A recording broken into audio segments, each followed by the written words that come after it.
So the Democrats are bleeding, and as always, they're reaching out for their favorite band-aid, Michelle Obama, the former First Lady of the United States. Consider this latest poll. It looks at a hypothetical contest between Michelle Obama and Donald Trump. If they were to contest the presidential election, Michelle Obama and Donald Trump. And who wins the battle? According to this poll, Michelle Obama, 50% respondents say that they would vote for her, 39% say that they would vote for Donald Trump. So that's a decisive win. More importantly, according to this poll, she's the only Democrat who can win against Trump, which tells you a lot about her popularity. And it's not the first time that her name has come up in the presidential race. For Democrats, she's almost like a messiah. Anything goes wrong, and she has to be summoned to save the party. But is this mere manifesting, or is there more to it this time? Let's look at her profile first. America first heard of Michelle Obama in the year 2008. Her husband, Barack Obama, was campaigning for president. She was seen on the campaign trail. The crowds loved her. They rooted for the couple. And when Obama won, the popularity only grew. Michelle entered the White House. She took up the role of the First Lady, and she shook things up. Now, the role of a U.S. First Lady can be restricting. You shape your work to suit the demands of your husband.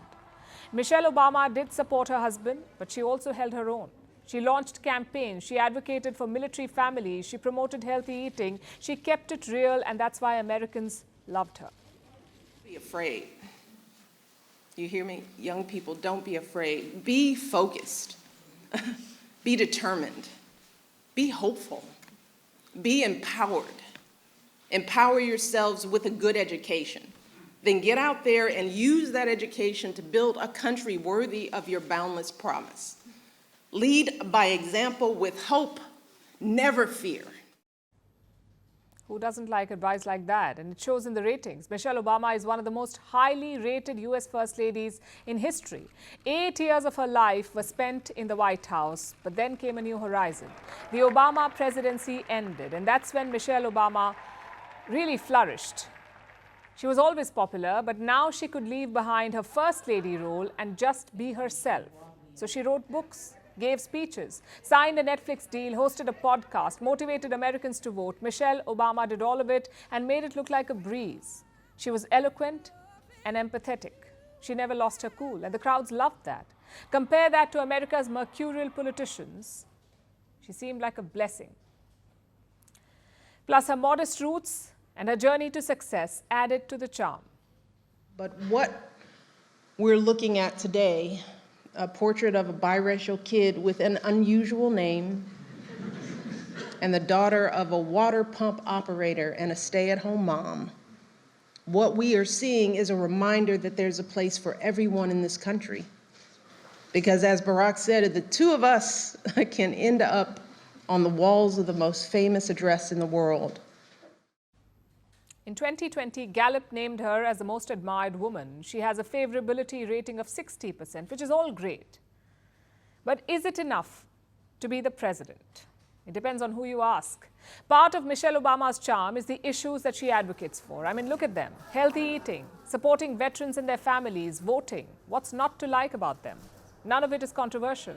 But she's never spoken about complex or divisive issues, not spoken about them enough. For example, the Gaza conflict, no word from her on that. Political neutrality is part of her brand. She chooses issues that serve her cause or the causes that she takes up. Secondly, she has never held a public office. She hasn't formulated policy. She doesn't have a voting record.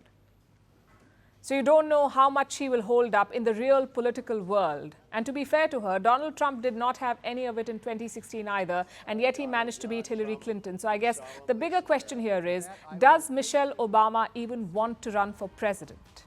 And the answer is a big no. She has said it multiple times. She does not seek an office. She does not want to run. She does not want to be in the White House again. That's what she's been saying.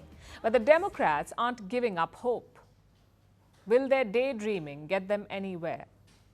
We're not too sure about that.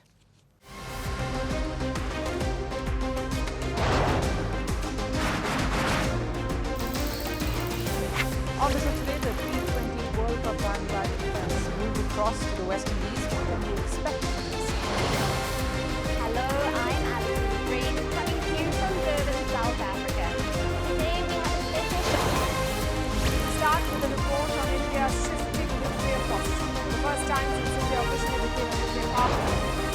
and welcome